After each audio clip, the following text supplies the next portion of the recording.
Colleen Hoover. You've heard the name, right? In the book world, she's an absolute phenomenon, sparking both, intense loyalty and some pretty fierce debate. But what happens when one of her own books seems to break her own mold? Well, today we're going to deconstruct why her novel Heartbones really caught reviewers by surprise and ended up earning such high praise.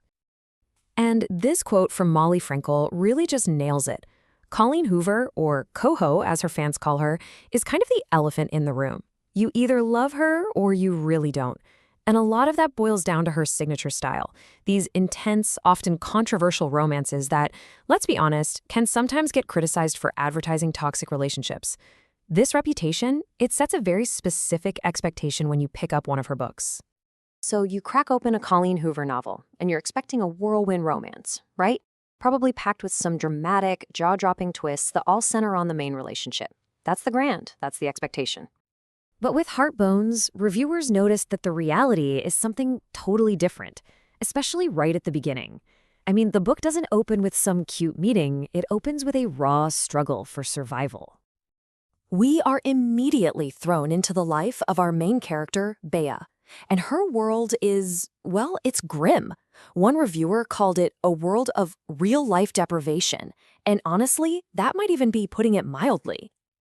I mean, just look at what she's facing. It's staggering. Her mother is an addict who actually steals from her.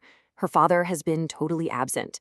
To get by, she was forced into prostitution at just 15 years old. And then her mother dies from an overdose, leaving her completely and utterly homeless. This is not the setup for a light, breezy summer romance. This is a story about pure survival.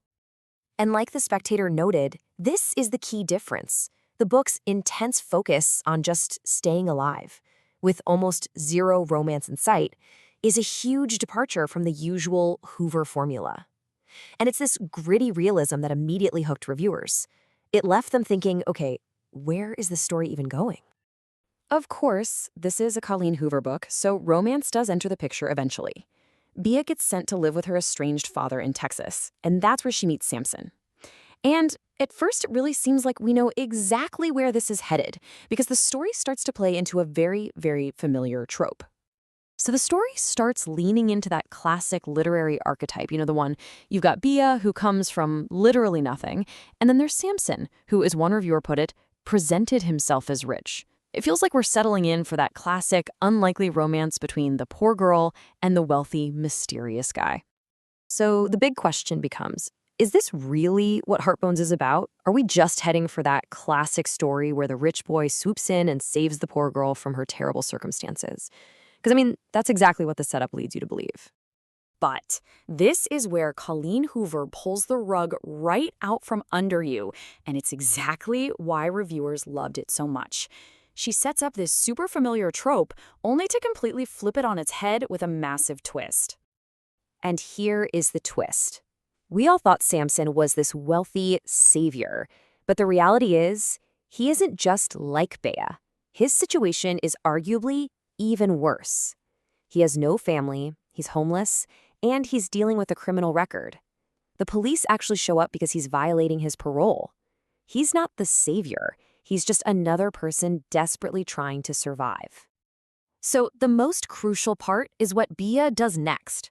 After Samson is arrested, she's ready to drop everything, including her full-ride scholarship to Penn State, to help him. But she doesn't. After this really important moment of connection with her father, she makes a choice for herself. She chooses her future. And this moment of empowerment, it was a huge point of praise for the reviewers. Beyah saves herself. So, when you put all these pieces together, you start to see exactly why Heartbones stood out to reviewers as not just a good book, but a truly outstanding one. It followed this very specific and really effective formula. It's like reviewers uncovered the blueprint. The novel hooks you with this real-world desperation, then it comforts you with a familiar romance trope, then it shocks you by turning that trope on its head, and finally, it satisfies you by having the protagonist make this empowered, independent choice.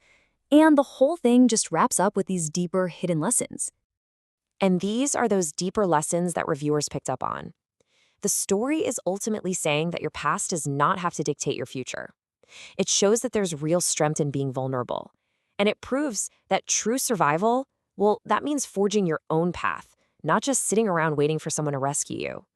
The book even touches on how systems, like the criminal justice system, can really fail people like Samson. You know, this thought from Brett at Mullum's Musings really just sums it all up. The book grabs you right from the start because it just feels different, more grounded. By subverting our expectations and empowering its hero, Heartbones really achieves something special within her huge catalog of books. And that leaves us with this final kind of provocative thought.